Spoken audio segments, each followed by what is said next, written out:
What will you do with a wish? Not just any wish but an omnipotent wish that could grant anything. Issei wanted to say he knew, but after stumbling upon and winning a hidden war for said wish he is not sure anymore. As he ponders this he finds that the war he stumbled upon is not the only thing hidden by the world. Chapter 1, Henshin. Author's notes, I'm crazy to do this. But oh well, survive. What would you do for a wish? Not just any wish, but a nigh omnipotent wish that can with absolute certainty and without any strings attached grant any wish. Any. For Issei Hyodo, that wish would be to become a harem king and be surrounded by beautiful and curvy maidens. Or that was he would have wished. No, he now knew he wouldn't make that wish. Why? Because he saw what others wanted to do with said wish. One wanted to continue his natural life because it was being eroded by sickness. Another wanted to redo his life so he could avoid his past mistakes that made him a criminal and cost him his family. One wanted the world eternal peace, so a tragedy like the death of her mother and brother would never happen. One wanted his daughter back to life, a person who neglected her so much until it was too late. Siblings who wanted to be reborn in two unrelated families, so that they could pursue their love for each other without guilt. And more of them with wishes that were as heavy as the burden they carried. How does he could compare that stupid wish for theirs? He couldn't, of course. As the idiot who only stumbled upon the battle for a chance at a miracle, he was ousted at his difference. He was only in that battle because of luck, not of need. In truth, in meeting those individuals, he didn't feel worthy. So why did he win? Confused, the pervert wanted to relinquish his victory. But according to two people he became comrade in arms and the others who graciously bowed at their defeat. He deserved it. You may not have a proper wish, Hyodo-kun, but that does not mean you do not deserve victory. The swan told him, you fought because you wanted the wish. Then you fought because the wish was something that needed conviction. And finally you fought because everyone else was a screw-up and needed help. You won because you were concerned, Issei, even if the people were not girls of your type. The bat told him, still, what would he wished for? For everyone else's wishes to come true. No. Because in their battles, he was able to help them, and in the end enabled them to move on. Should he wish for the wish he knows he would wish? No. Because that was insulting to the others who fought. And thus he held on to the wish. And the administrator of the battle let him. However, he was left with a warning. Remember, Hyodo, others will covet what you have, so watch your back. The phoenix warned. Scene break. Months have passed, and the idiot returned to his normal life. Acting like nothing ever happened, doing his best so no one will notice. No one will notice of how wrong he acted, how forced it was. And how the thing in his hands weighed heavily in his feeble mind. He was just a pervert and a lech, plain and simple. Something like an omnipotent wish was too much for a person like him. Nevertheless he held on to it, hoping that someday that he will have a proper wish. Please go out with me, was the cute girl's words. At that moment Issei grinned a lecherous grin, at least on the outside. On the inside he was completely suspicious. He didn't know how many knew of the hidden war he fought and won. Nor did he know of how many knew he was the victor, but he was cautious. Oh, so very cautious. Now, if his other two pervert friends stopped trying to beat him to a pulp. Scene break. The weekend was nice and the date was going well. He was beginning to think that his paranoia was getting the best of him, but held it in reserve. He will not judge until the day ended. And if he's lucky, he finally had a cute girlfriend. Admittedly she had nothing on the swan though. At the near end of the date, he got her to enjoy a lot of things and even got a suspicious leaflet. And now at the fountain, at the park he would see if his paranoia was nothing or that the fountain is where the police would find a mangled body of a girl. He hoped it was the former. Yes, Yuma. He asked what exactly the cute girl wanted of him. Would you die for me? She asked, this time in a more sinister voice. In that moment the petite cute girl became a voluptuous and stripperific woman with black wings. He hated it when he was right. Would you die for me? She asked again, this time in a sweet but dark tone, as she floated from the ground and prepared to strike. No, he said, causing the woman to frown then laugh. It's very amusing to think that you have a say at this. She said haughtily, only to frown more at the young man's smile. True, I do have one. It was a mistake of you to try and kill me here. The pervert said confidently, angering her more. She was about to strike him down for his arrogance when the tingling started.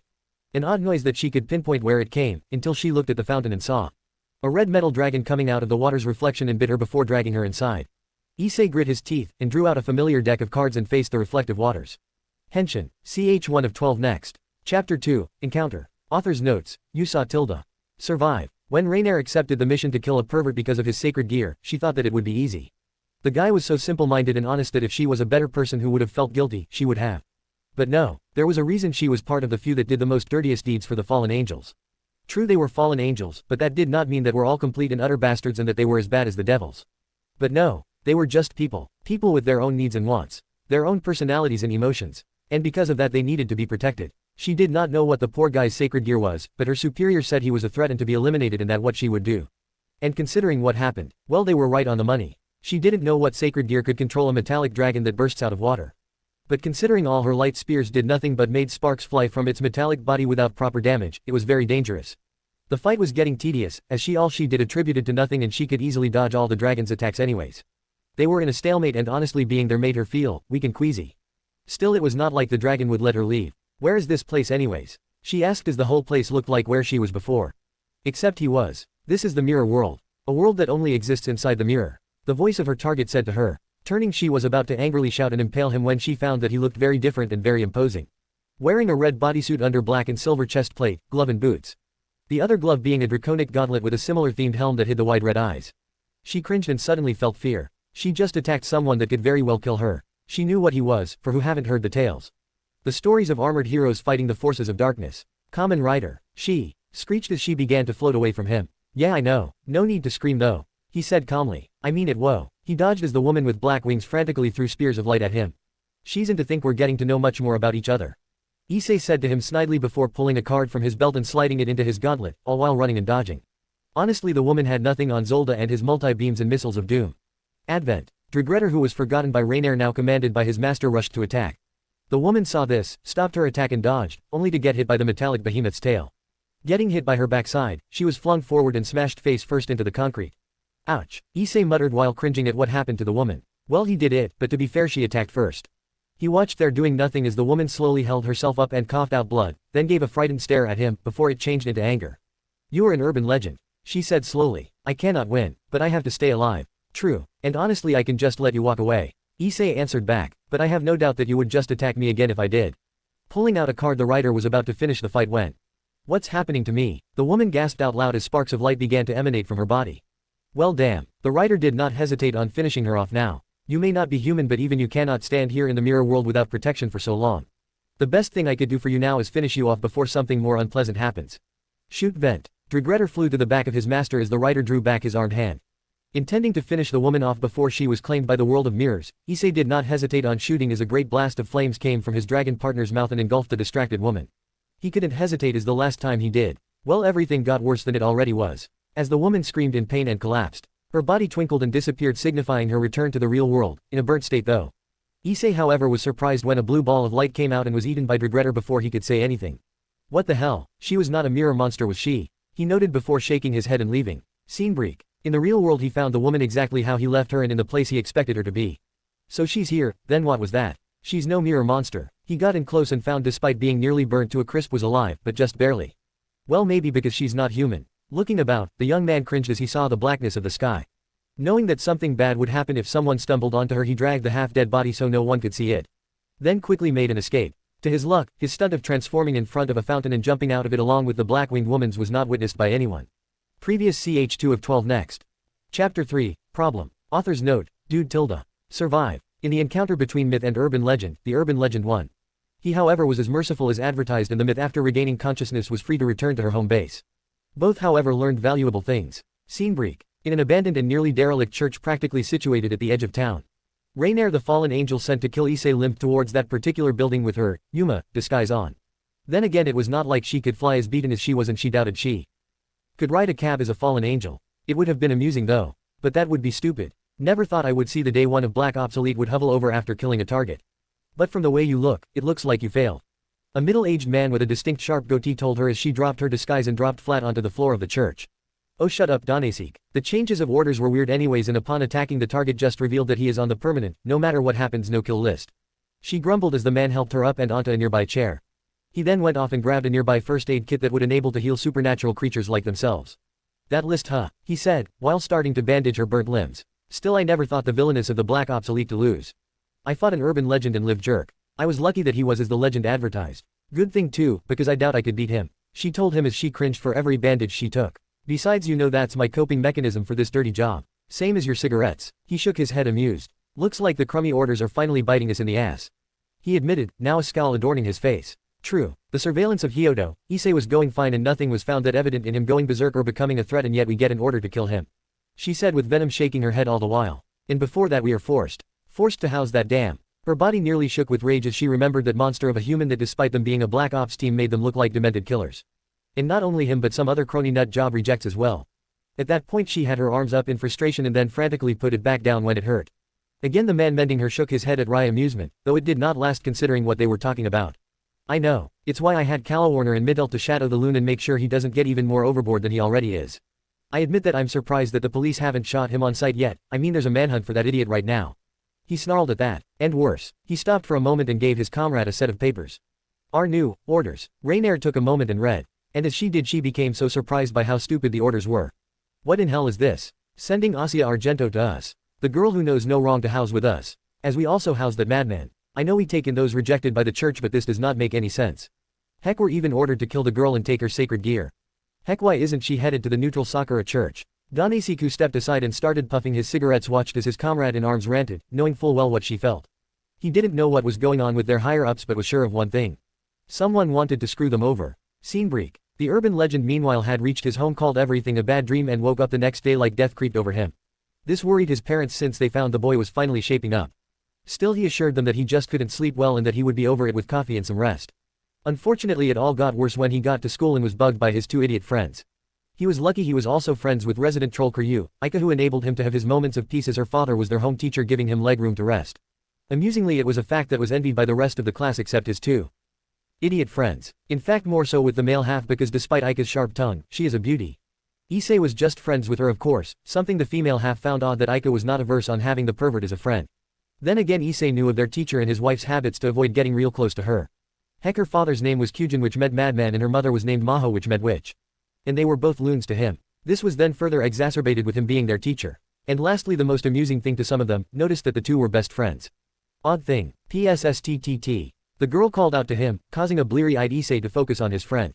What happened to you? A kaijin attack? She asked, causing the boy to snort. Apart from mirror monsters, Issei, and according to Madoka, Sukune, and even Sao, he still can't take the name seriously, thinking he's pulling his leg, that all of them encounters kaijin from time to time, and most of the time they go out their way and destroy them. Admitted this was quite hard, as they needed to lure them into an area with a reflective surface. But then again, with many modern conveniences with reflections and his habit of carrying a bottle of water, it's not all that hard. Sort of. I'll tell you during lunch. Scene break. You got attacked by a black-winged woman. And you're sure she's no kaijin? She asked, eyebrows raised. Yeah, I couldn't contact Sukune to be sure, but I know she's a supernatural. She's no yukai though, he admitted as he chowed down on his bento. Aika did the same, allotting for a few minutes of silence.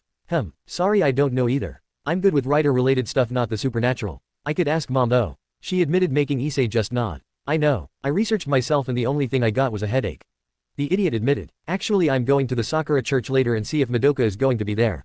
She's smarter than me, so maybe she might know something. If not, maybe she knows a way to contact Sukune. Haha, that's he's supposed to be some super vampire, right? Issei nodded. Yeah, that's the way he put it. He admits not actually sure, but knows full well it's true.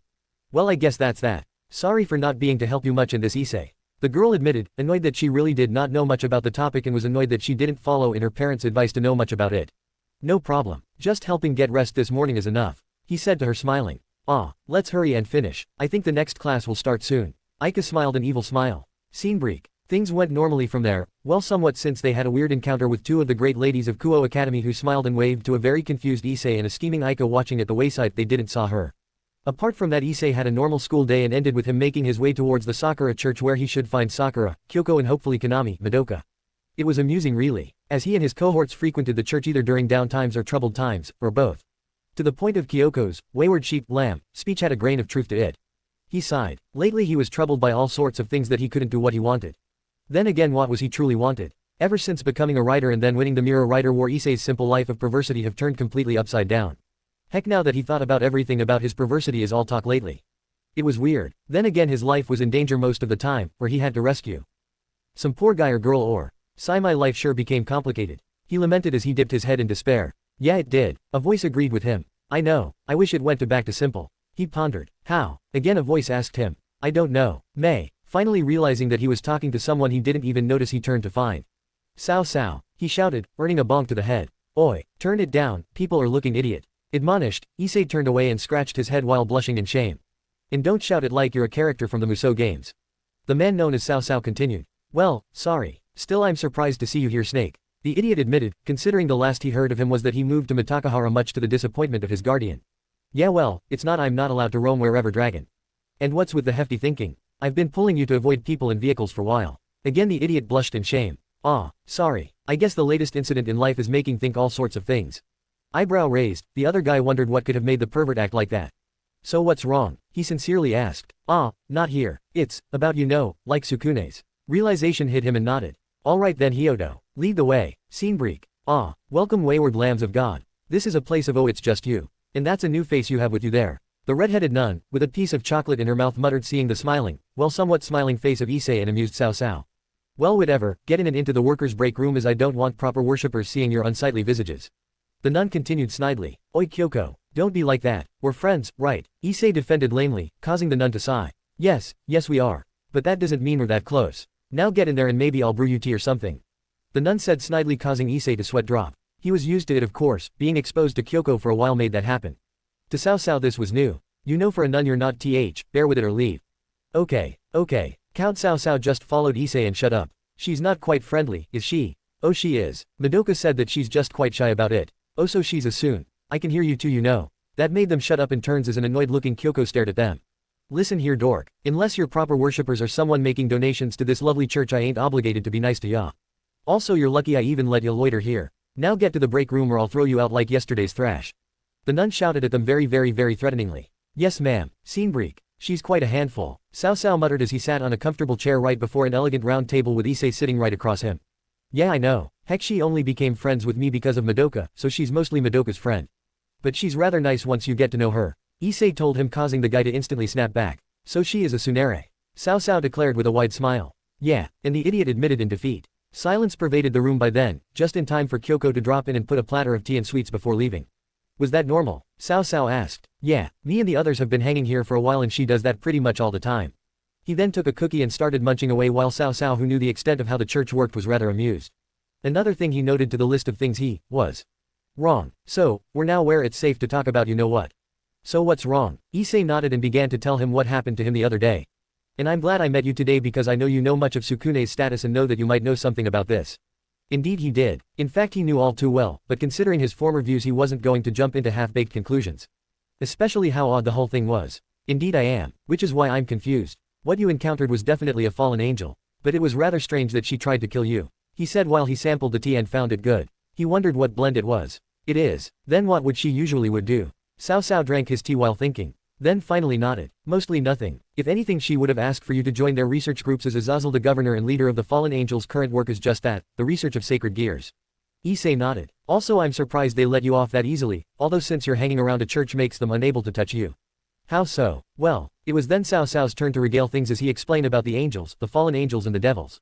And considering this church seems to be neutral territory, touching you here means absolute death. So this place is special. Extremely so, as neutral territories are decided and guaranteed by all three factions, as defiling one meant not only being hounded by the other two factions but also your own. Issei nods once more, glad that he found a haven in this mess, as he first needed to know why is marked for death when the fallen angel's modus was far from that. Issei. Their conversation is then cut when a pink-haired goddess walked into the room. Seenbreak. On the other side of things. Yes, he's fine. Yes, the devils seem to have not contacted him either. In my request for more information. What? No. Screw you. This is neutral territory, bub. I may be on the church payroll but you can't hide things from me then threaten me, I hear. Kyoko slammed the phone, huffing. Ever since some of the idiot zealots came into power, orders from her superiors became exceedingly screwy. In fact, she lucked out when her best friend Madoka walked into the church with the wielder of, from her sources, was the boosted gear and of all people the prince of the Yukai, king himself. Those enough were good reasons for sheltering them. But overhearing the idiot and the guy from her data was Cao Cao, a renegade sacred gear wielder, he looked more like a hobo to her, talking about Issei getting attacked by a fallen angel raised alarms. And with the new report on her hands. Asia Argento. Damn it, her excommunication wasn't even supposed to happen. Goddamn zealots. She cursed, wondering full well what her superiors were thinking. First, previous ch3 of 12 next.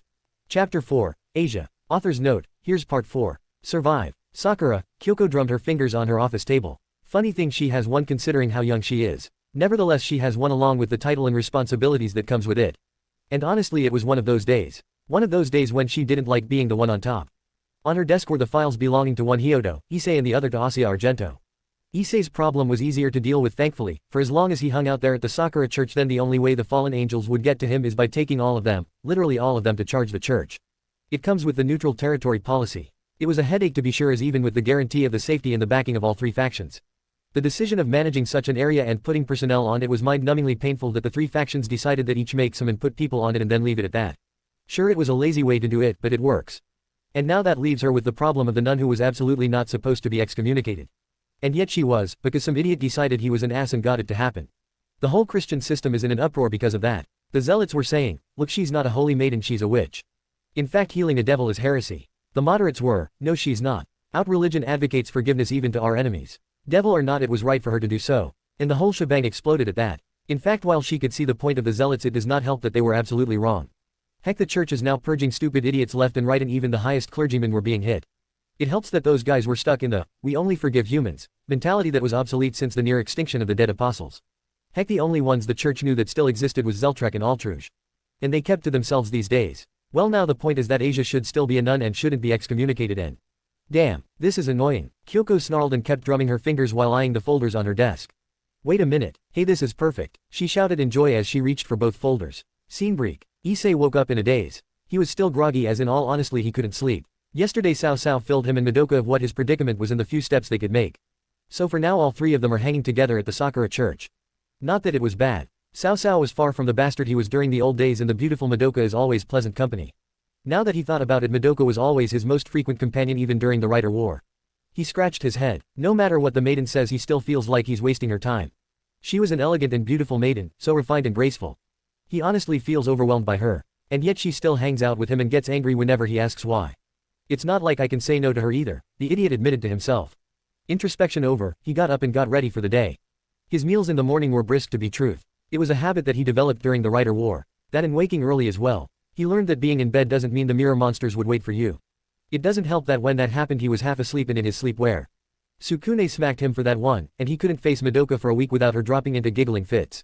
He sighed. It was early in the morning and he was already being serious.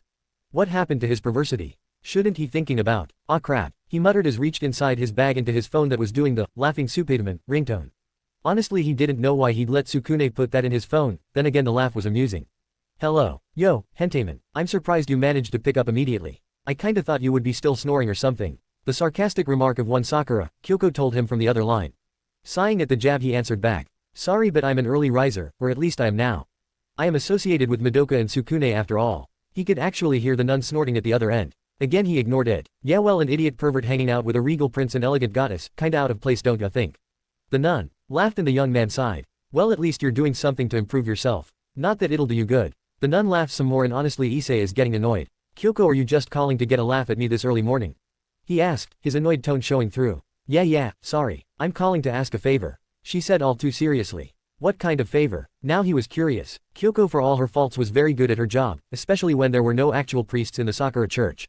And yet the faithful flocked to it like it was no one's business. All duties required for the job, including the housework and maintenance, she did it by herself. She was a proud nun who, from Madoka told him, followed the steps of his father who was a preacher. Then again, it's probably because she's the only one staffed there. Well, you know, I'm the only one staffed here in my church. Yep, he was right. Well, the Vatican has finally saw fit to send me one. A nun by the name of Ossia Argento. Since I will be preparing for her arrival, I need you to pick her up and escort her to the church. If it helps, some cruel idiot neophyte gave her the wrong directions and pointed her to the abandoned one near the edge of town. So you get all that? Yeah, I do. He could hear shuffling noises from the other line. She was probably nodding. Kyoko, I can't see you nod. Ah, another round of shuffling noises. It looks like the nun couldn't help but make physical gestures, a fact that was quite amusing. Yeah, well, coughs anyways. She has blonde hair and wears a white nun's habit and the usual blue nun's outfit. She'd get here by the afternoon, so you could easily get to her after school. Do me this favor and maybe I'll stop teasing you and complain less about you hanging out at the church, maybe a little bit. Issei honestly sweat dropped at that. Well, it's not like he had anything to do but hang out the church anyways. Besides, it's what they planned to do until they could find a more permanent solution to his assassin problem. Oh, and Issei. Ah, Kyoko was still there. If I don't see her this afternoon, prepare to say goodbye to your manliness and your pathetic life as I cut them and hang you out at the front of my church where I would post you as what the Lord does to. He had cut it off by then because when she began her threat he already had the shivers and by the middle he was downright pale. Then his phone did that laugh again. Hello, he answered. I know where you live. Yeah, scene break. Ah, that Kyoko, giving me the shivers so early in the morning. Issei complained as he laid on his desk. Morning, Issei. Aika ever energetic greeted, only to find a pale Issei that morning. What's wrong with you? Ah, the Sakura church nun played a cruel prank on me this morning. Okay, it was a legitimate threat, but she didn't need to threaten me just to ask a favor. Issei complained to his friend who nodded. So what's the favor, she asked. The glasses-wearing girl asked. Well, I need to escort a nun from the Vatican to her church. Apparently she's busy on preparing for her arrival or something. He answered, causing Aika to blink. Issei, Kyoko-san did not only ask you because she's going to be busy. Aika told him, causing him to stare at her. Then what else? He asked curiously. Well, she's coming from the Vatican, right? Did you really think she could get to where she's going without asking for directions? She told him. Issei pondered this and was about to say, so what? Till he realized that the nun might not be able to speak Japanese. Hurriedly and frantically he grabbed his bag and fished for his phone. Hello Madoka, scene break. Thanks. For coming. I don't know if I could help the nun coming if I couldn't understand her. Issei apologized sheepishly to a very amused Madoka. Ah, but Issei, why do you think I could help her more than you could? She asked. Ah, well, I thought you're better at English than me or something. He answered faintly, causing the young woman to giggle. Ah, Issei, you're so silly. She told him, causing him to look at her. Don't you remember one very useful function of the buckle that Odin told us? No. He admitted, causing her to sigh. Alright, you get a pass. It's a minor thing anyways and I'm not surprised you forgot about it. She told him and whipped out her buckle and deck. Well, they're practically the same. Odin told us that as long as we have them, it would filter out any language used by people and more importantly writers so they could understand each other. In short, we have a mastery of language as long as we have them. Ah, sorry, I really did forget that. Besides, it's not like we fought someone foreign. Another admittance, but it was something Madoka shared. True, it's probably why you forgot. She told him, smiling all the while. The action, as small as it was, always made Issei's heart flutter. Why not? The Moblob goddess before him could do that to anyone. Not to mention she was very alright in a lot of places. He honestly thought she could become a model if she wanted to. Hey, is that her? Turning, he found what she was pointing to and found a blonde-haired girl in a white nun's habit and... Kyoko lied, it was not the usual blue nuns, was Issei's interrupted thoughts as he and Madoka rushed as they saw her fall. Got you, Issei said as he and Madoka got hold of the nun before she fell over. How Utilda, thank you, she said in English. They let go of her and watched her pat herself while she cried and complained, why'd she keep falling? Is she a dojiko? Issei asked, causing the young woman with him to giggle. Thank you, Issei Hyodo, Madoka Konami. They introduced themselves, making sure to arrange their names in the Western-style order. My name is Asia Argento and I'm a nun from the church. Pleased to meet you, she introduced herself and bowed, causing the two of them to smile. Asia, right, so what are you here for? Issei asked, as it was the polite thing to do. I'm here because I have been reassigned to the church here, she said, frowning faintly, but I got lost and I couldn't speak Japanese much and how Utilda, she's like a kitten, Madoka giggled. Well, mostly Issei here have been told to escort you to the church. Surprised, Asia turned to stare at here. We're friends with the nun there. And she specifically told me. He shuddered. To escort you due to a neophyte giving you the wrong directions. So come on, we'll lead the way. The nun wanted to argue, but could not disregard the kindness of the two strangers showed her. Thinking that it was God's kindness, she let herself be taken to where the church they said to be. Scene break. Finally, I thought I had to bust out the whips and chains. Kyoko shouted, Pocky once more in her mouth. Asia was actually surprised. She didn't know that there was a second church there. She was expecting, Asia, right? Come on in. I've been waiting for hours. Actually years to have someone else staffed here with me. She told her, a bright smile adorning her face. Something that Asia emulated. She didn't know how, she didn't know why. But she had given a second chance and it was wonderful. Unable to control herself, she began shedding tears of joy. Taking the younger girl into her arms, Kyoko comforted her while taking her inside. Give us a minute, okay? She turned and said while closing the church doors. Wonder what's that all about? Issei asked curiously while Madoka shook her head. Let's not pry, Issei. Asia and Kyoko would tell us about it later on. The young woman told him. They waited a few minutes for Kyoko to let them in and surely she will. Hey guys. Cao came, arms waving at them. I actually thought you'd be in there by now. What's wrong now? He asked. A new nun transferred here and is current having an emotional moment. Issei said, causing Madoka to sigh. That's very crude, Issei, but it's the truth, so you get another pass. She admonished, causing the young man to apologize. Cao, who was also there, stared at the two and wondered why in heck they're not a couple yet. Considering they're the ones who were together the most during the Writer War. I believe Sukune himself admitted feeling like a third wheel once. He remembered, causing him a recollection of his failures and sighing. You three are together. That is good, a voice suddenly said, causing all three to jump and turn. To find a golden rider floating right behind them. Odin, all three shouted. I believe shouting out loud is detrimental to this situation, despite normal people not being able to see me. He deadpanned in the most flat tone he could do. Then again, his way of talking was always like that. Nevertheless, show your decks, riders. He commanded. Despite not knowing why they did as commanded, and Odin waved him arm over them, causing their decks to glow for a moment, then stopped. There, you do not need mirrors any longer. He stated, then promptly vanished into golden wisps of light. No, mirrors, needed. We don't need to stand in front of reflections anymore to transform. Cao said, his eyes wide as he stared at his deck. But why did this? The young woman asked, curious as why the administrator of the Writer War to do so. Maybe he learned of my predicament. Issei supplied, causing the other two to think about it. Maybe. Cao was unsure, but it sure is convenient. The other two nodded in agreement. Hey UTW, when did he get there? 3. Why are you still out there? Get in. Kyoko behind them shouted, causing them to turn into each other and then silently agreeing to get in. First previous ch4 of 12 next. Chapter 5, Issei. Author's notes. 5. Survive. The fallen angels for once are happy about their orders. Should have known the idiotic orders came from him. Rainier said in disdain as she held the latest message to them.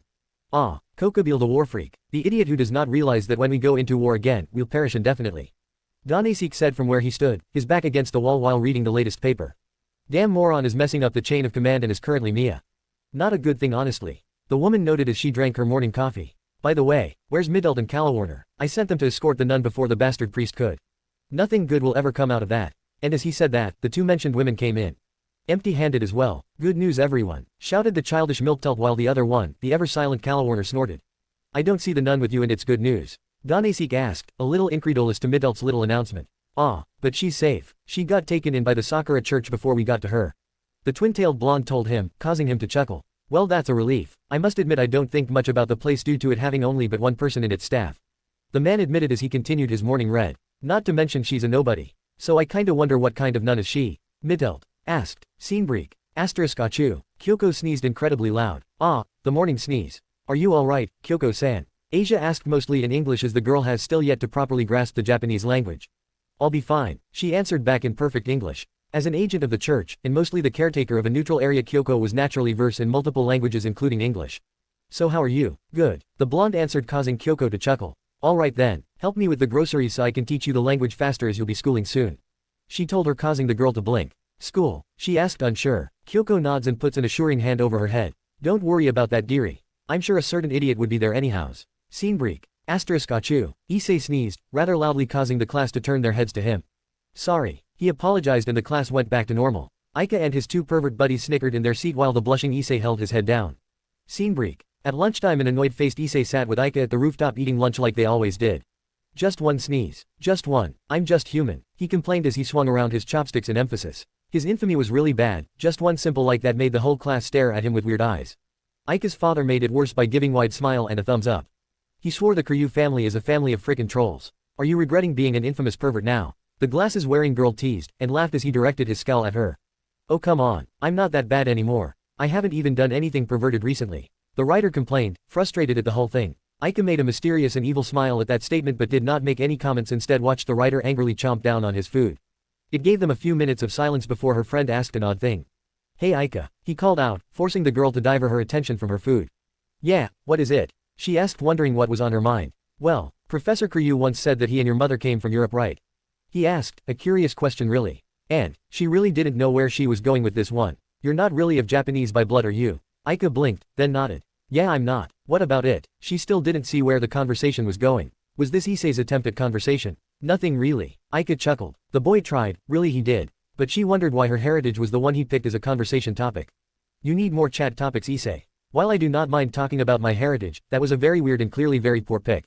The young man, now finished eating, scratched his head. Yeah, well, it's not like I talk to girls that much. You and Madoka were my first two female friends. Heck, even now I don't know what to say at times. He admitted, causing Aika to blink again. Why? Why bring this up? His friend asked, curious about the whole thing now. Yeah, well, Kyoko said she'd enroll Asia here in Kuoen. He stopped as Aika began laughing, again. That's so sweet, adorable and responsible, she declared, smacking Issei's shoulder for it all. It's good to know your priorities haven't changed. Wah, hey, no, I just wanted to help the poor girl. She is cute and all but I'm doing it for that. He complained vehemently, then stopped when he saw Aika smile again. This time it was no longer her mischievous smile, but a genuine one.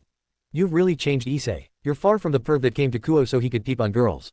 Again the young man scratched his head from embarrassment. Yeah, well, the writer ward is that to you. I had to grow up from my childishness fast no so that I could survive. But, he remembered them. Madoka, the lonely swan who just wanted others to avoid her sad fate. Sukune, who was torn between his humanity and the power he sought to protect his loved ones. Cao, the power-crazed young man who believed that it was right to commit genocide because his opponents were not human. They were just the four he was close with, people who have become his friends. And the others as well. They were people who in his first encounter, found that they cannot help themselves. Because no one else could help them. He said clearly and surely whilst looking up the sky. He was staring above the sky intently like he was divining the whereabouts of his former foes' comrades. I never thought you had a hero complex, Issei. Aika remarked, noting how serious he was at the whole thing. Me neither, he admitted. He snorted, he was admitting to a lot of things lately.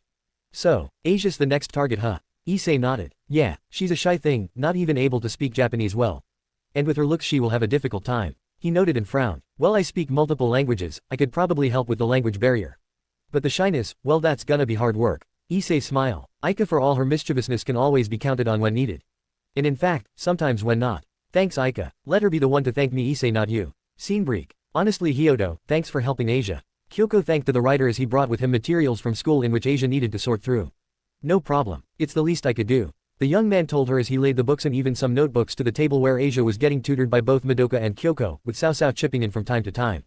Those are a lot of books. Cao Cao stated as he stood from where he sat and picked one at random. Indeed, Urara, looks like my school is not that prestigious at all considering the difficulty of some of these subjects. Madoka commented as she also took one and looked in. And Issei has what? Average grades. Kyoko was actually surprised at that. Well, it was pervert determination at first. I got Madoka and Kuryu, and at times when he was here, Sukune helped me with my studies. Issei said in shame. Kyoko snorted. So what? At least you've improved, right? And Issei nodded. Yeah, I'm at the near bottom of the top 10 in my class now. Matsuda and Motohama hasn't still forgiven me for that. He told the nun who guffawed at the information. So what? Those were your pervert buds, right? Drop them, they're not doing you any good anyways. Kyoko advised, causing Issei to blanch. But I can't. Kyoko forcefully grabbed his shoulder. Listen Issei, they were your friends. Let's face the facts, idiot, you don't even hang out with them anymore. While it's not fair to them, I believe you live in a different world now. She told him, winking at the last line. Kyoko, you. Issei was honestly speechless. Hey. Now come on Issei, we have Asia to attend to. Right, first previous ch5 of 12 next. Chapter 6, Issei 2. Author's note, I did not enjoy writing this chapter. Not to mention I was slow at making it survive. By the way Issei, Madoka called out from the table where she sat with a flustered Asia who could not understand heads or tails of whatever Madoka was teaching her. Did you get all these from your school's library? Sort of, yeah, I guess. Issei replied. What's with the uncertainty? Kyoko asked, feeling a little strange that the boy was uncertain about what he said. Well, I asked the student council for help and he began but was headed off by Kyoko. Whoa, so, you asked the student council for help. Not your Homer. Kyoko was now the one getting cut off when Issei began laughing. Ha, that's funny. As much as I like Professor Kuryu, I would gladly die first before I ask him for help. For anything, Issei said very seriously. Wow, he's that bad. Wait, Kuryu, as in Ika's. Issei nodded and Kyoko cringed. She had met the daughter some time ago when the trio brought her there at the church. And to her, the girl was too much of a handful, and a troll. Oh, so you got the student council to help you? Yeah, and, well, I must admit it was surprising that I wasn't questioned or anything. He admitted, considering his infamy hasn't gone down yet. Still infamous? Madoka asked and Issei nodded. The young woman sighed. Well, at least you're improving. She told him with a smile. Cao Cao on the back of the room snorted. Well, that's true, considering his attitude from way back. He said while chuckling, causing both Madoka and Issei to realize what he meant. Madoka began to outright laugh while Issei tried his best to sink to the floor. Come on guys, must you remember that little incident? Issei complained out loud, making Kyoko and the mostly not understanding Asia to get interested. Oh, this is gonna be great. What incident was it? Kyoko asked excitedly to a laughing Madoka who had her arms around her stomach trying to stifle her laughter. Something that clearly established Issei's character before his reform. Cao Cao told Kyoko, who frowned as what he said didn't actually reveal anything. Is that all? She asked while Cao Cao shrugged. Depends on how you interpret what happened. I mean look at Madoka there. He pointed out who was still busy trying to stifle her laughter and failing. Considering she can't stop laughing, what do you think happened? Oh come on, don't make it look like it was that bad. Again the affected idiot complained but fell into 3 deaf ears and one who can't really understand what they were talking about. Sorry Issei. The laughing girl who finally calmed down said to him. But it really was that bad. The statement made Issei sink into the ground harder. What are you talking about? Asia asked, a question that gave Kyoko an evil smile. This smile dropped when Madoka headed off her evil plan. We're just having some mild fun. Please do not be alarmed. Also I think we should concentrate on your language skills again. Alright, Kyoko pouted when the blonde-haired nun instantly agreed to her best friend. Still she was curious of what the idiot did for her friend to laugh out uncontrollably. She'd probably know when the other two was gone. Anyways Issei, this is kinda extensive even with the student council of your school helping out. The original nun of the Sakura church pointed out. This was because the number of books and notes Issei had with him were not only plentiful but precise and exactly what Asia needed to start out. Well, for starters I'm told that our current student council president Shitori, Sona has a love of learning. And is quite serious about it as she's on top grader of the school for her time there. And that I helped her friend. Issei told them after a moment of thinking. Okay, I get the love of learning part but did the student council president help you this much because of helping her friend? Kyoko asked as she was rather skeptical at the latter. I wouldn't know since I don't truly know them. But I'm told that Sona loved Rias like a sister. He admitted and then frowned. Rias, is that the name of the friend? Kyoko asked, now, knowing full well who those two were. They were after all, part of what she should be observing. When Issei nodded she raised a brow, thinking of what help Issei did to earn that much. Honestly, looking back at it, I pretty did nothing but gave her advice. He then turned to his pink-haired friend. Also it was the story of another of Madoka's friend that enabled me to help her.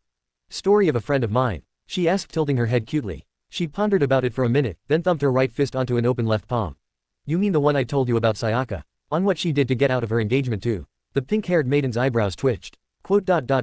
That idiot. Issei nodded while shuddering as the girl released a fearsome wave of dark intent just now. In fact Kyoko's Pocky dropped from her mouth and Asia sat there frozen, using the book in her hand to hide herself. And for Cao Cao, the draconic rider blinked several times as the guy seemingly disappeared. But in a few minutes later he saw his head poking out of the counter by the back of the break room. Seeing everything was safe, Cao Cao resumed his post on one of the stools. That's right, Cao Cao got on her bad side back then. Issei thought, remembering that back when Cao Cao was still evil, he had antagonized Madoka enough to truly piss her off. The result was the snake getting strangled by a furious swan. It was so scary that me and Sukune froze at that incident. Then we remembered that we did not want another casualty. No, that was different. Sorry.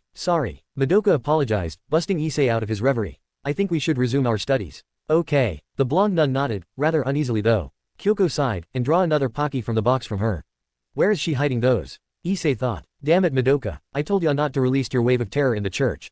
The red-headed nun complained. Then she turned to me again. Anyways I want to hear the rest of it. Alright, I nodded and told them what happened. Scene break. Issei felt weird as he stared at the double doors that would lead into the student council room. He needed help to get things vital for Asia's integration for the school as he didn't know what to pick. He would have asked his homeroom teacher, but knowing the guy was incredibly loony and eccentric that there are times when he wondered how in hell he became a teacher. Then again once he started teaching, that piece of information goes down the drain. He was that good. In any case, the next option was to ask Aika. But the girl admitted that even with her help, they might miss things that could be or should be important and thus advised him to seek help from either her father, their homeroom teacher, or the student council. He chose the latter. Steeling himself, he stepped forward and knocked on the door. Excuse me, he called out. There is a brief pause but he was granted entry. Pushing open the door, he was surprised that he wasn't the only one visiting the council room today as he found all four great ladies of Kuo sitting across each other. He bowed and fully entered, closing the door. And while he did, he glimpsed of something one of the four Rias Grimori hid. Ah, this is a surprise. You are Hyodo, Issei correct? He nodded, frowning as the student council president began to speak. I do not believe someone of your infamy would visit the student council. He groaned. Am I wrong? No you're not Keicho, he said bluntly, but I admit I'm surprised that you have permitted me to enter despite my infamy. He said in displeasure, causing the president to frown. Ah, you were right, I apologize. Still I wonder what happened for you to visit us. That he acknowledged. After all, infamy or no, there was really no reason to visit the student council otherwise. I need help. He began and told them about Asia. About how Kyoko wanted to enroll her to Kuo, and how he was asked to gather materials to help her. Well, he volunteered too. But was not sure what to pick. Once he finished explaining, however, everyone, literally everyone in the room with him stared at him as if he told them something outrageous. What? He asked rather angrily. Oh, sorry. It's just, well, the red-haired beauty began to stutter with the black-haired maiden beside her giggle. I believe I can say for all of us here that what you requested was something very unexpected. The president said, eyes closed, smiling. But when she opened them and looked at him, he saw joy and pride. Very well, I believe we can help you. And thus in the next few minutes, the student council and their other two guests helped him give a list and even some notes on what books to get and what the girl should study. The red-headed beauty, a known foreigner, from what he heard she's Scandinavian or something, he wasn't sure, it was quite helpful being foreign-born herself. Along with the other intellectuals in the room, especially the SC president, he easily got the gist of things and easily got what he needed to know. However, while that was happening he could not help but sneak peeks at the red-headed Grimori and that fake smile of hers. Ah, while helping is good, I think I need to go now. Will you stay, Akino? The girl told her companion, who nodded sadly. As she left, Issei found that he wasn't wrong. That face. I didn't want to see anyone using that expression again. Issei thought painfully. Excuse me, he said as he turned to the black-haired maiden who raised an eyebrow. I do not want to pry. But she looked rather pained. Is there something the matter? He asked all too seriously. The people in the room was once again surprised. The person before them did not seem to be the same person they heard of. I'm surprised you caught that. His black-haired senpai said, a sad smile on her face. But I'm afraid I cannot tell. Indeed, Hyodo. The student council president affirmed the black-haired girl's position. She too was also sad and frowning. But it is a personal matter that I doubt that you'd understand. Is that so? He turned his back to them and headed for the door. I'm sorry to cut this short, but I may not be able to understand. But I can't help but meddle. Because no one should have that face. No one should show that expression. Especially one of our age. Upon his leaving, he was not able to witness their third surprise of the day. Hyodo, Issei, you are far more than what people see of you. Scene break. Rias Grimori sat alone in a bench at the school rooftop. She sat there staring at the waning blue sky as the afternoon slowly rolls over. A fake and painful smile at her face, seemingly comforting herself about something. Here, surprised, she looked up as she saw the young man she had left behind along with her two friends and acquaintances. He was holding out a cold can of coffee that he got from one of the vending machines down below. She accepted it graciously while he sat beside her. They sat sipping their cans in silence, both staring at the still blue sky. Why did you follow me? She asked, breaking the silence. Because I'm an idiot who could not help but pry and meddle in others' affairs. He told her, his face dark, hidden by the shadows of the waning sunlight. She made a dry chuckle. Thank you for your concern. But it is not needed. And I doubt you could help me. She said sadly. True. It's very true that I may not help you, that I may just end up just another spectator to your pain. But, even if it's just advice, just encouragement, I want to do something now. For I may not be able to afterwards. The red-haired girl raised an eyebrow. but smiled in the end. What you said is also true. But I'm quite surprised by this whole thing. Besides, why should you help me? She asked, though admittedly she was expecting a not so serious answer. But what she got was a serious young man who stared at the sky very intently. Reminiscing of something he will never forget. Scene break. He could not forget even if he wanted to. His smile was fake, forced even. His eyes showed extreme sadness and conflict. His stature slouched and sluggish. He remembered all that. He remembered that painful look of finality. That look of one who gave up. I want you to fight me, Hyoto-kun. He told him all too seriously. He told it with his face as straight as he could make it. He rolled it with all the conviction he could muster. Why? Both he and Madoka asked, the latter tears streaming from her eyes. The face he made as she asked them was already painful enough. But his request was a knife to their heart. You all know my wish. My wish to continue living. My wish to outdo this weak body of mine and get to extreme age. But that wouldn't happen, won't it? His question rang true. Even if they did not fight him, the others will. The others who were not them, not him, not Madoka and not Sukune. And it would get worse if he ended up facing Uja. Madoka began crying. Sukune began grinding his teeth as looked down. He could not over the shock, he could not accept the fact. But there may still be a way. He cried out in desperation. But the haggard look of a person he looked up to told him the truth. But there is no other way. This is not a disease. It's a genetic defect. And in truth I already tried the other ways. But, he gave them an honest and earnest smile. I found something else in this battle. Something worthwhile. Something I already advertised but only reinforced now. He stepped closer to him and put both his hands on his shoulders. He was trembling, he could feel the fear in his body and the false bravado that he was invoking. That is why I chose this. To die active in a battle with someone I trust. With someone I can entrust the future. Those words were heavy, and he felt it in his heart. The young woman's tears began to increase and the other young man with him punched the pavement with all might. This is why I ask of you, Issei. He didn't want to. He really did not want to. But he felt the sincerity of the words. The weight of the man's request. His mind rebelled, his heart ached. But with tears he complied. He stood somber in front of the mirror and transformed, the man following behind him. The entry to the mirror world felt all too short to him.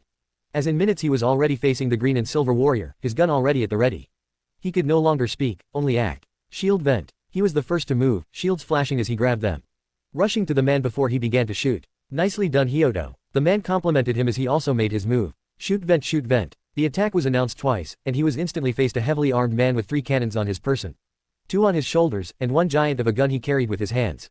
The shots were deadly and precise, and were if not for his ability to evade increasing greatly since he first transformed. Then the fight would have been already over. Advent. Dragretter came crashing down, flinging his gun-toting opponent to the other side of the battlefield. Good show, Issei, but I'm not out yet. He hoped that his last attack was it. But that hope was dashed. The ache within his heart increased as the man sounded joyful as well. Fighting was the last thing he had. He admitted to him despite his success, his fame and his riches, all of those were nothing to him. It would not lengthen his life nor would he able to carry it to the next. He found purpose on helping those younger than him, citing that they were the future. But what kind of future was it when it killed the past? Final vent. The frightening Magna Giga rised from the ground. And within minutes he was swarmed with various deadly projectiles of all shapes and sizes. There was no way to dodge, but there was always a was out. Survive. The second transformation shielded him from harm, as the flames diverted all the projectiles away from him. Final vent. Dashing out of the cloud, he found an expectant opponent who began to shoot him. But he already shot first. Dragranzer came in and transformed into bike mode, all while shooting down any enemy projectiles in the way. Getting on, he became enveloped in flame as he crashed into his opponent, creating a very large explosion. When it subsided, the green warrior was down, fading into blue wisps of light.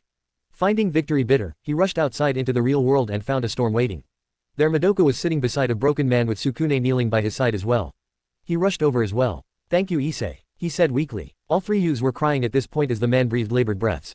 When I came into this war, this fight, I already know that I would lose. That I would die, he told them rather painfully as he began hacking off blood. My pills were not working anymore and the doctors concluded that I have not much more to live. Madoka clasped one of his hands to hers. As the man continued to talk, not even wincing in pain. That's why I'm glad I met the 3 of you. That's why I decided to fight and die in battle, then in a bed feeling nothing as my body shuts down. That's why I give you my fortunes. I named you my heirs. They were shocked. Surprised the man gave them this much, and trusted them this well. I entrust the future to you. I know you will not fail me. He watched as the man breath slowly ceased breathing. Watched as he died on front of them, from his own hands. He watched as the man smiled while they mourned his demise. It was then that he received the first weight he got from the war.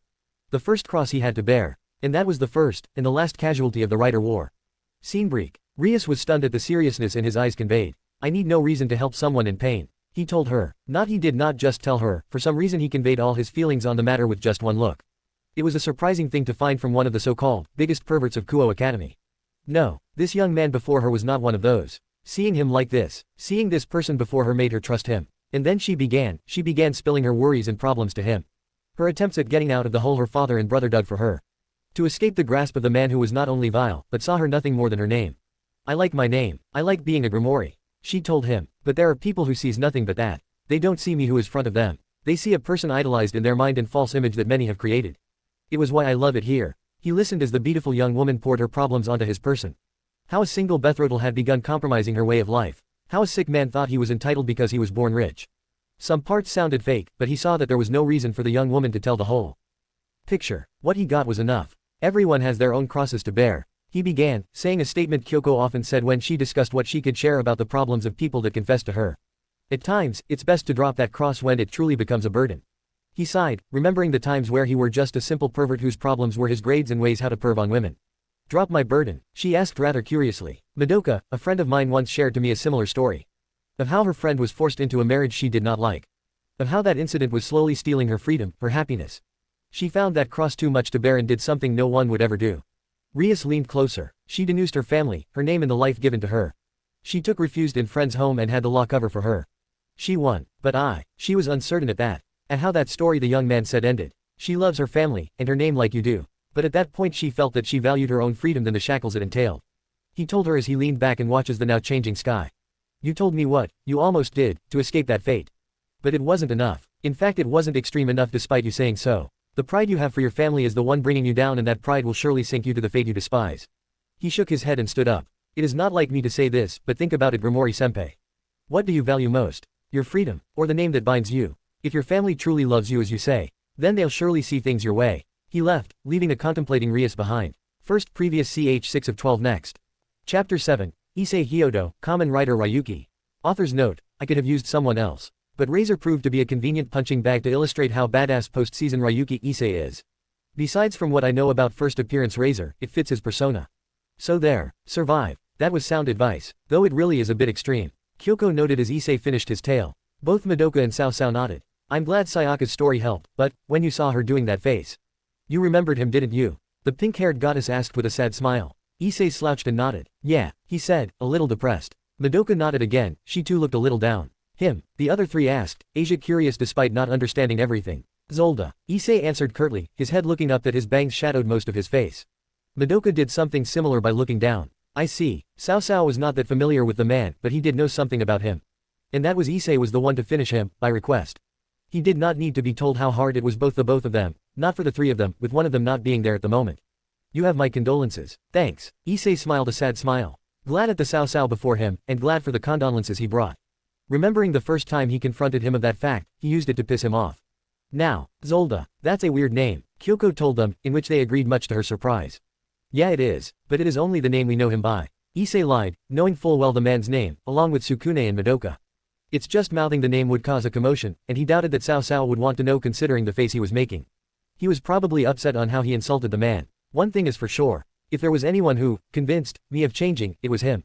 He sounded like a great man. I would have liked to meet him, Kyoko told them, her tone soft and kind. Knowing full well that the man was lost, and was now heading for his own heaven. How sad, Asia said sadly, easily figuring it all out. It is, but we got better, thanks to him. Madoka stated while smiling, her tears now wiped away. Yeah, was the young man's only agreement. Well, good to know you have a good role model. Still do you think that plan will work? When the question was asked, Issei didn't know how to answer. And thus, I don't know, he admitted. It may have worked for Madoka's friend. But Rimori-senpai's situation may be a tad different. Kyoko nodded, while noting it down in her head. It may be useless and pretty much gossip info, but it still was info on the devils. She smiled, her job was kinda easy if the info was dumped on her at a regular basis. Though she had one thing she never told the church. It was about the three people before her. Scene break. A week has passed since then and Asia finally transferred, enrolled. My name, I is. Asia Argento. I'll be beyond your care. Was the blonde nun's nervous and broken introduced. Despite that, it was very endearing to most of the class. Good job, Issei told her making her smile as she sat to her designated seat. Everyone who heard him stared at him, especially the boys who glared. He didn't care though. Thanks, the nun said as she made herself comfortable in her seat. Again the familiar interaction garnered attention from the students, who could do nothing but stare as class truly began. Scene break. As the hours gone by and break came, Asia was instantly swarmed by curious students only to be dragged out by Aika as she and Issei held lunches as they left for the rooftop. The gaggle of students left behind could only stare as one of the most biggest perverts leave with the new girl in one of the class, pretty girl. And once they were out of hearing range the outcry began, which started with two abandoned idiots. Wah what is going on? The pervert Baldy with the camera exclaimed. When did Issei become good with girls? His cohort who wore glasses complained, and with began to wave upon complaints from the boys. The girls on the other hand. Hey, has it been that long since Issei and Aika became friends? Yeah, it's pretty weird, now that I think about it. All the gossiping girls turned to the speaker. I don't remember Issei doing anything perverted lately, no. In fact, when did he did anything perverted in the past few months? Everyone listening shrugged. Issei, you traitor. Except for those two. When did you trade your perversion to coolness? Everyone their sweat dropped. Scene break. So how's it going so far? Issei asked Asia as munched through his lunch in the usual manner. Asia, who got a bento from Kyoko, was still somewhat struggling with her chopsticks but otherwise fine with it. It's good. Thanks to everyone, I can keep up with the class and everyone is so nice and helpful. The nun happily exclaimed, some rice stuck in her mouth as she did. Geez, your manners are slipping, little nun. Aika teased, in which the nun realized what happened and began to wipe her mouth. Ha ha ha ha. Issei made a little laugh, making the nun blush on the spot. We'll let her be exuberant, Aika. From what Kyoko told me, this is the first time she experienced schooling since her time in the church. The statement made Aika pause. Really? She asked, feeling how incredulous that was. But Asia's sad nodding made her abandon her food for a moment and hug the poor girl.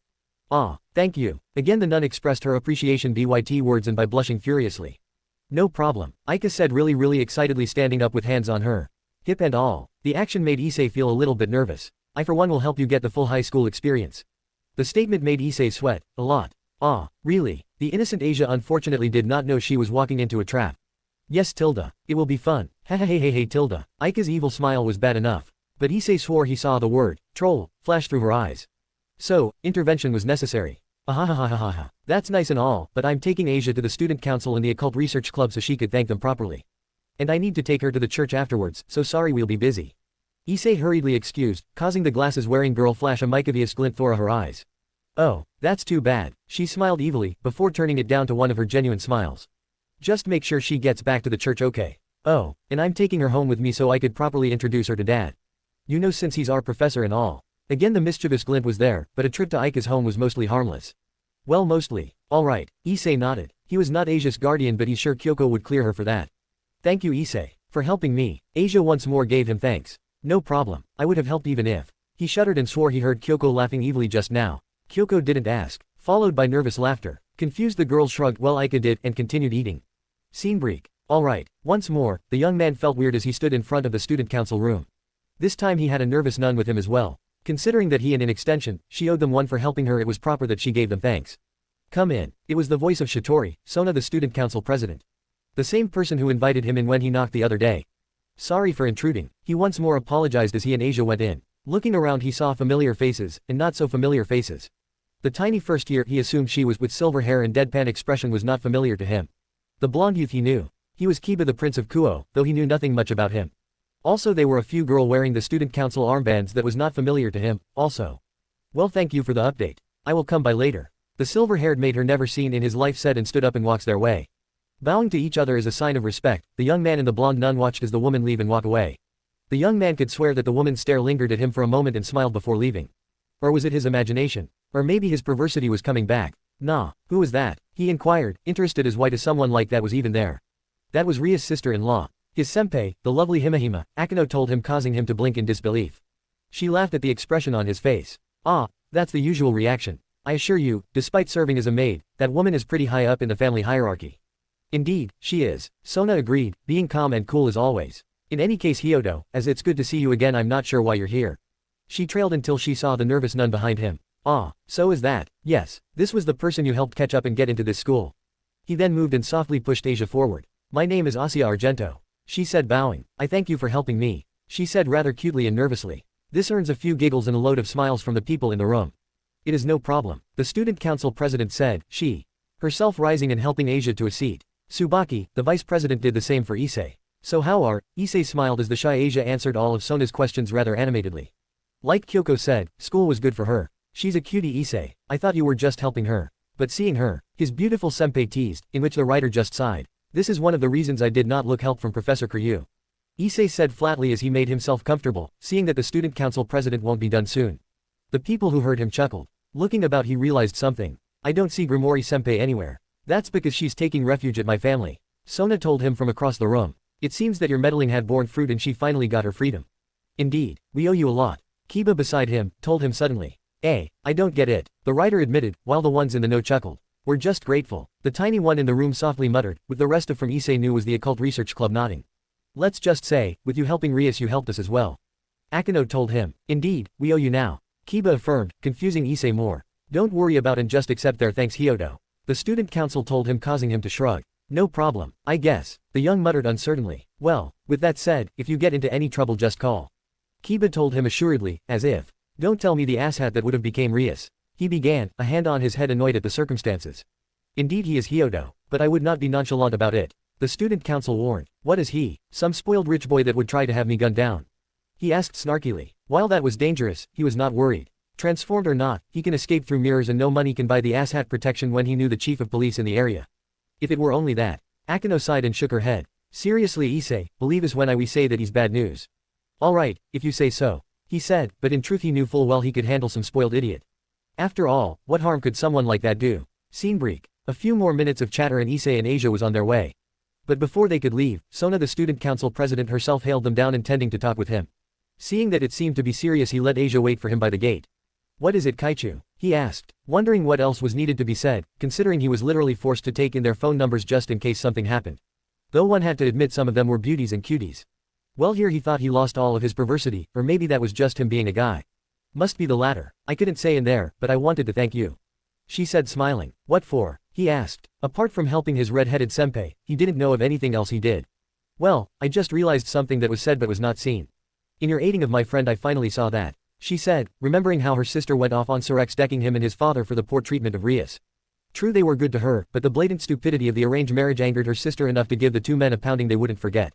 And when Surex began to point that her sister herself agreed to the many arranged she was saddled with, her sister pointed out how she trusted her to get out of those situations on her own. That and she had many more plans if that ever happens. Rias her friend on the other hand, was practically back. In a corner where her only options were to surrender or try and fail. The young man before her smiled. Like I said, I was glad to help. His grin was infectious and if she weren't already smiling, she would smile a grand smile like he did. I know, we owe you much, that is why we want you safe. She said seriously, causing the young man before her take a serious look.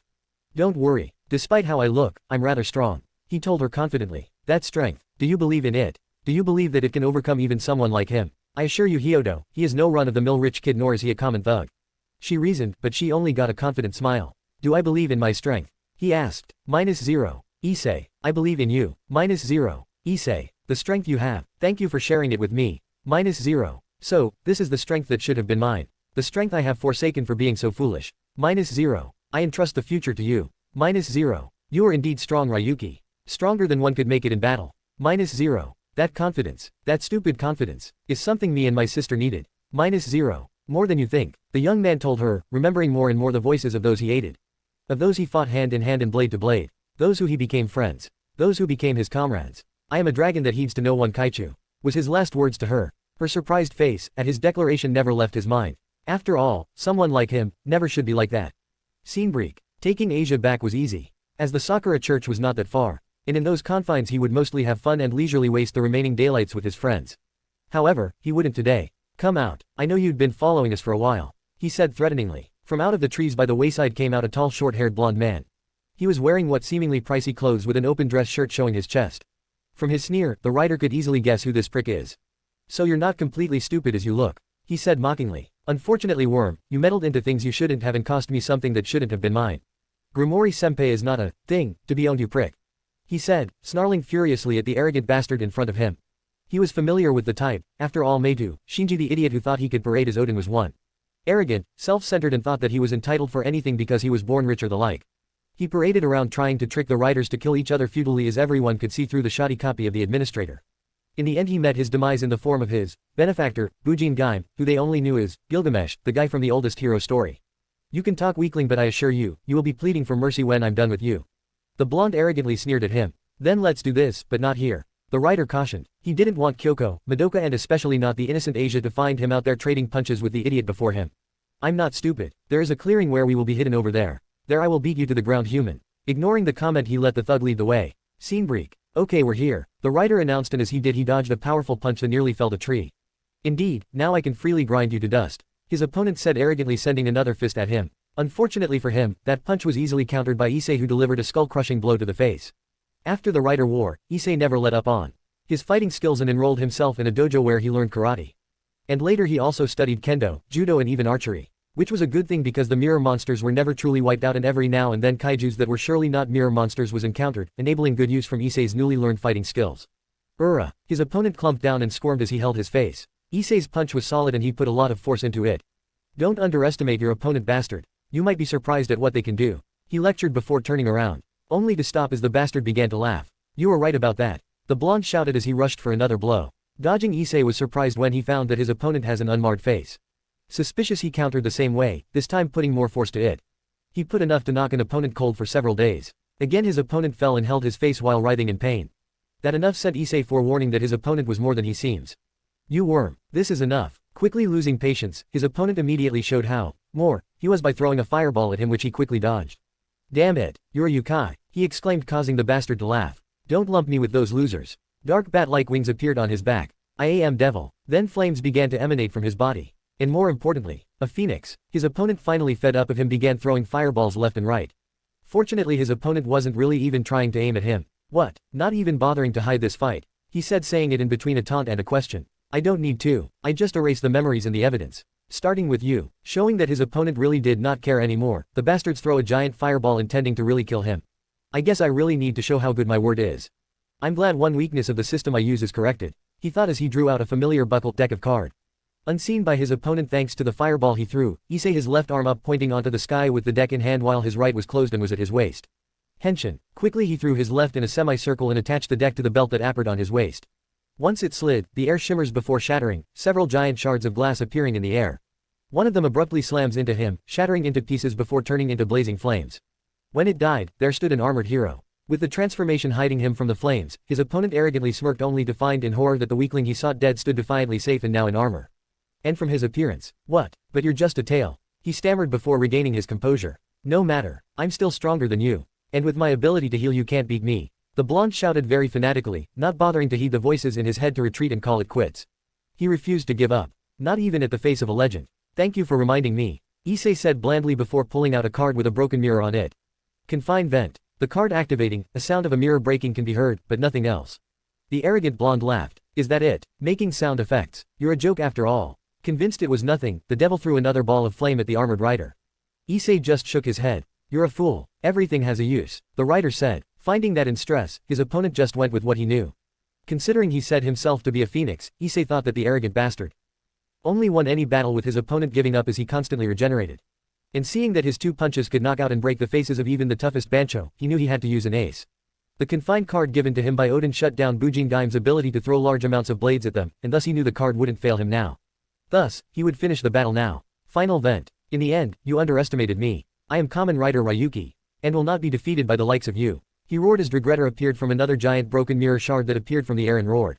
He then jumped with the dragon circling him before facing forward breathing flames as he turned in the air and kicked, aiming at the blonde as he was enveloped in flames. His opponent laughed and spread his arms thinking that any damage to him would be nil in a few minutes. This is nothing, but he felt it. As the armored legend connected his burning feet to his body, he felt all his power leaving. He felt pain that he never felt before in his life. He then finally felt what he should have. Fear. He screamed as he fell into the ground as he blew up spectacularly. Upon his opponent's defeat, Issei was surprised when a blue ball of light came out of the body and was quickly consumed by his partner. What the hell? He exclaimed as he undid the transformation and Regretter retreating to the mirror shard as it disappeared. Kneeling down his slightly burnt and mangled opponent, he sighed as he felt the blonde's pulse. It was quite weak, but it was there. Picking up the bastard and cradled him onto his shoulder, he decided to bring him back to Kuo. He was not one to leave the guy there, after all he just went all out on the poor guy. In 2 moves no less. As he brought out his phone and moved forward, he saw Odin, who nodded at him and disappeared his usual way. He laughed, knowing full well that everything will go alright. Scene break. The remaining members of the student council and the occult research club stood at the gates of Kuo as they waited for a particular young man. The guy calling the student council president made them all nervous, as Razor could be brutal as he wanted to. The fact that his head was getting inflated by his victories in the games made them all more so. That is why they were all surprised when a smiling Hyodo, Issei, cradled a broken Razor Phoenix as he walked towards them. Issei, you. Akino did not know what to say. In front of her was a normal boy, he wasn't cradling someone they thought unbeatable. Sorry, I had to beat the crap out of him. I doubted we could settle things with just sitting around and talking it over tea. He said smartly as he handed the guy over to shocked Kiba. You did it. You did something thought impossible. The president muttered, causing the rider to shake his. I told you, Kaichu. I am a dragon who heeds to no one, he said with confidence as he turned and left, waving goodbye as did so. Hyodo, Issei, you truly are a surprise, Sona stated, a smile gracing her face. First previous ch7 of 12 next. Chapter 8, Storm. Author's notes, here's 8. Survive. Wait, Hyoto-kun did what? Rias shouted out in shock. The people who knew with her chuckled while those out of the loop had the same surprise as her. You heard right, Rias, Issei-kun beat the living daylights out of Razor.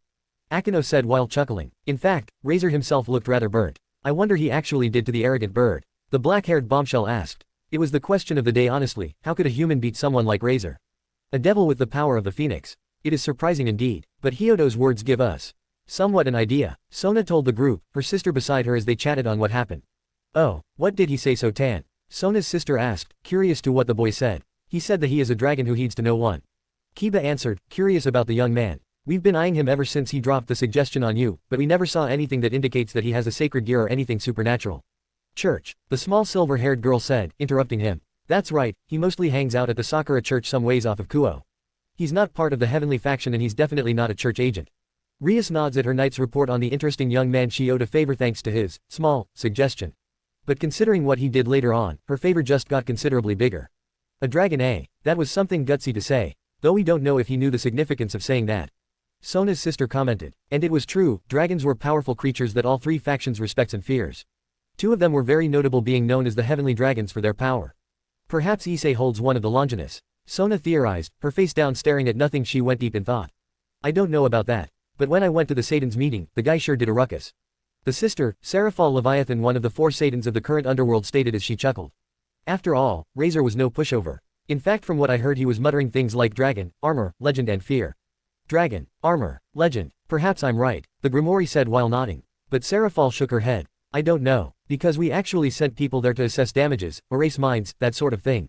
But we found nothing. Nada, she told the group, surprising them even more. We are certain though, that the other factions nor the minor ones like the Yukais or the other divine factions did it. Wait, so what does this means? Sona asked, who after a long time was confused at something again. Dunno, they are rumors, some bad, some good. But nothing certain. The Satan shrugged. This left them with nothing once more. The only thing they can do now was continue surveillance and nothing more. Scene break. Well, it was a surprise. Both pleasant and not. Sir X, Lucifer muttered as he went through the day-to-day paperwork he was issued. Sir X, you know that was because you and father did something stupid. Graphia, the man's maid and more importantly wife, scolded him. True, the whole thing was first planned by father and Lord Phoenix, but in the end I had to butt in. He shook his head. Honestly, I thought the whole thing was good for her, but the woman shook her head. In the end she did the unthinkable and disowned herself from the family and took refuge from the sea tree. Again she shook her head. The whole thing was explosive. And I do not mean Razor's reaction to the news. True, the fiasco was a difficult thing to handle, the media was all over us, not to mention, well. The man shook his head, but the woman nodded. You just put through Rias in a situation wherein she's being forced to do something she doesn't want to do. Combine that with Razor's personality and her situation, do you really think feminist groups would take that lightly? She said rather angrily. The man could only look away at that. Well, I was kind of surprised they exist in our society. Then again, considering we based our new society to that of the humans. I guess it has been expected. He shook his head. Nevertheless, my sister's clamor for freedom has finally reached my father and my own deaf ears. It helps that the guy who gave her the idea in the first place beat him up. Do we have information on him apart from the obvious? No, I'm afraid. The woman shook her head. While the boy is no way ordinary from what he displayed, and frankly says, we found no instances of him being the same during his years before this incident. The only thing odd during his time back before this was him hanging around the Sakura church. The man raised an eyebrow. That place. Why? And why is this not suspicious? The man asked a reasonable question. It's because apparently, a friend of his, one Konami, Madoka, is friends with the resident nun. The woman said flatly. Ah, so that's why. So it's really not suspicious, because it still sounds suspicious. Again the man insisted, but the woman shook her head. We checked her out as well, and apparently apart from her tragic past, there's absolutely nothing notable about her. She's just a normal girl and the only thing suspicious about her is what you've said. She shook her head again. We had them followed for a while and found the only thing they mostly did there was study. Ah, so a girl helping a boy study. He began chuckling. Teenagers. He shook his head. Still something happened, considering that he beat Razor, who I believe was mad enough to not care about secrecy. Indeed, it's why we are continuing to keep watch. She sighed. It would be easier if we inquire with the nun, but I doubt she'll help us with espionage, neutral or not. Well, that's the way it is. He made another chuckle before diving more into his paperwork. By the way, was that all? No. We have reports that too. Scene break. Thank you for having us. The blonde twin-tailed nun said as she bowed to her redhead superior. Her blue-haired companion stood there rather uneasily. Yeah, well, I was told we had some agents drop by for something important. Kyoko shook her head. Well, it must be really important considering the two of you. The redhead said rather deadpan. She was fine with them obviously, but the blue-haired church agent was getting on her nerves. Ever since she saw her only staff member, she has been staring at the girl as if she wanted to stick a knife into her gut. Indeed, the blue-haired said sternly and condescendingly. In fact, we ask that you aid us in our task, as it's a very important mission. So I've been told. Again, she replied rather snappily. The bluehead seemingly could not see her as her superior and was looking down on her. It was becoming harder and harder to not throw her out. At that point, Asia, who was already dressed in her Kuo uniform, came in. I'm done, she said rather happily. Kyoko smiled at that. You're a big help as always, Asia. Now I apologize for keeping ya, but you better hurry. You don't want to be late for school. The redhead said while smiling. She had asked the girl who was heading off to finish sweeping the yard as she attended to their guests. Asia was always happy to help, did so without question. This is a good thing because she really did not want the blue idiot in front of her say something stupid that all of them would regret. At least blue hair will. All three of the remaining nuns watched as Asia happily left. One eyeing her with worry, one indifferent, and one, I'm surprised you kept her, she said, causing more of Kyoko's ire. What did you say? She slowly said, emphasizing each word, causing the blonde to back off. Why'd you keep her? The blue-haired girl asked again as if it was so obvious, triggering more of the redhead's temper. We all know she shouldn't be here anymore. She shook her head. The heavens already passed on judgment and that she's a here. She was stopped as a loud smack rang on the church and her head was swung forcefully, her cheeks having a painful red swell. As an agent of the church you have no right to say that. Kyoko shouted, her scolding voice echoing throughout the church. The blonde-haired girl shrunk from where she stood and the blue-haired one caressed her aching cheek. But it's true, she shouted back, causing her other cheek to suffer a similar fate. Are you really a nun or not? She angrily asked. This time the blue-haired girl cowered before her. Has being chosen to wield those blades made your head grow? Or do you think being chosen made you so entitled? She paused a moment, hesitating before putting on a brave and determined face. I am. Is that so? Kyoko said darkly. Then let us see if that is true. Let's go to the back and see if your convictions are true.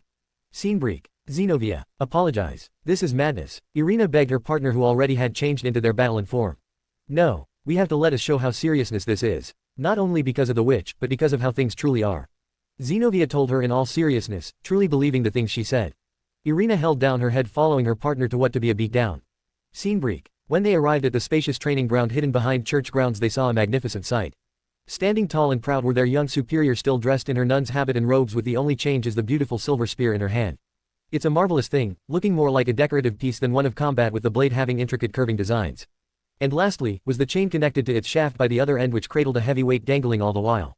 Shaking off her awe, Xenovia gulped as she stepped forward. Show me, little nun. Show me the belief that God graded you as you said, was the last thing their superior said as the battle began. Xenovia did not care for it, believing that the blade given to her, Excalibur destruction, would easily destroy that silver piece.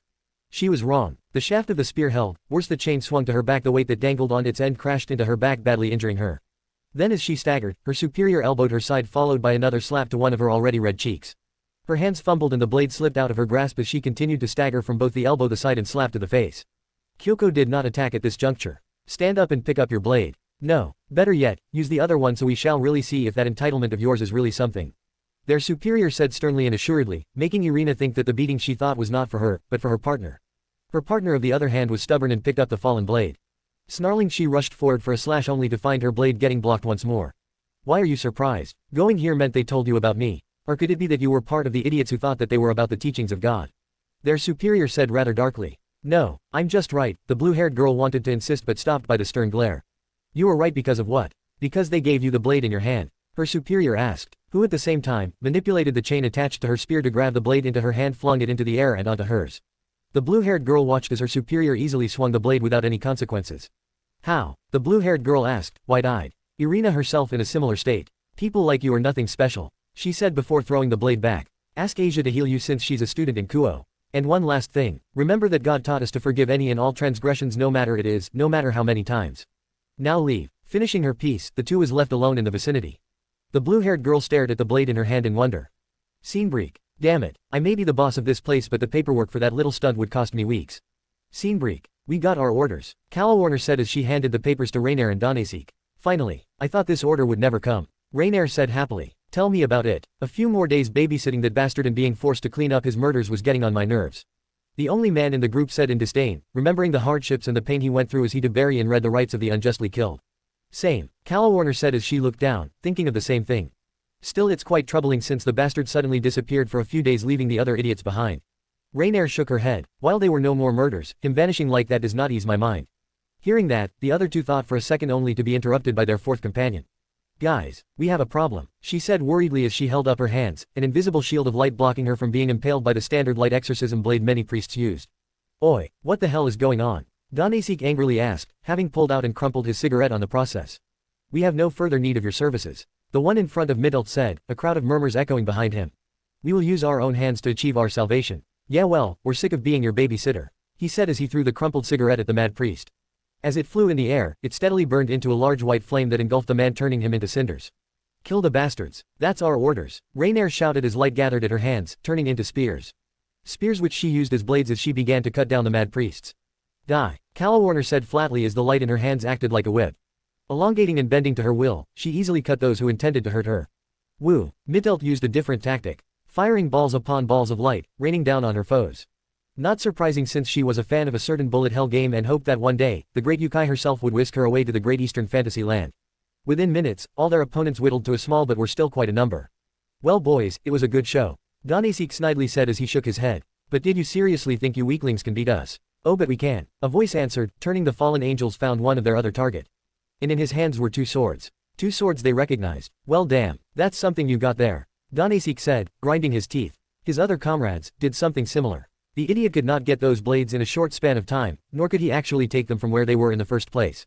And that only mean one thing. We're indeed deep doo-doo now, Midult said, scared for her life. For a good reason. Behind him was someone they knew they could not take on. Someone who was screwing with them in the chain of command for a long time.